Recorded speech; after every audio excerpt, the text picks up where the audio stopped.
During my wedding night, I concealed myself beneath the bed to play a trick on my husband. Can you imagine finding out your entire wedding was a lie, a cruel, calculated scam orchestrated by your new husband and his own mother? That's what happened to me. I was hiding under my bridal bed on what was supposed to be the happiest night of my life, and that's when I overheard the shocking truth that shattered my world. The dust under the bed was starting to tickle my nose, and I had to press my hand firmly over my mouth to keep from sneezing. I was lying flat on my stomach, my expensive white wedding dress crushed against the hardwood floor, the delicate lace catching on the rough fibers of the rug. It was ridiculous. A 30-year-old woman hiding under a bed on her wedding night like a child playing hide-and-seek. But I really wanted to see the look on Preston's face. I had this whole scene played out in my head. He'd walk into our bridal suite, loosen his tie, maybe call out my name in that soft, confused voice I loved so much, Valerie? Val? And then, surprise. I'd roll out, probably looking like a mess of tulle and silk, and we'd collapse onto the mattress, laughing. It was supposed to be the start of our happily ever after. We had just spent the last 6 hours dancing, cutting cake, and shaking hands with people I barely knew. Now, finally, it was just us. Or so I thought. The heavy mahogany door creaked open. I bit my lip, suppressing a giggle. My muscles tensed, ready to spring up. But the footsteps were wrong. They weren't Preston's confident, heavy strides. These were sharp, staccato clicks. Clack, clack, clack. High heels. Expensive ones.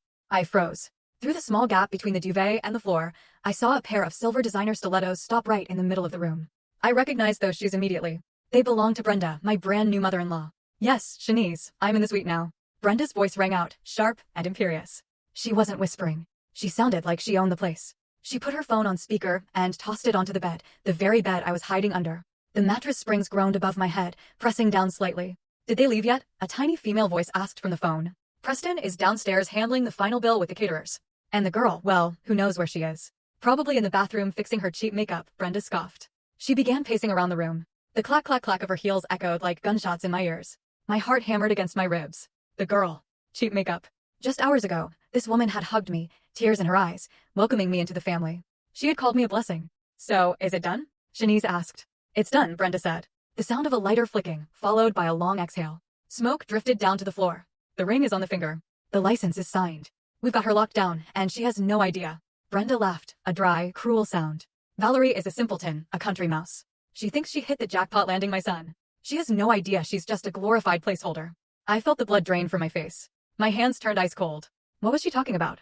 But Brenda, the voice on the phone continued, are you sure about the condo? If they divorce, won't she take half?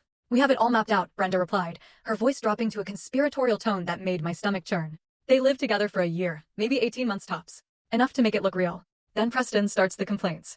We make her look unstable. Full story on the channel. Link below. Click now and watch what happened next.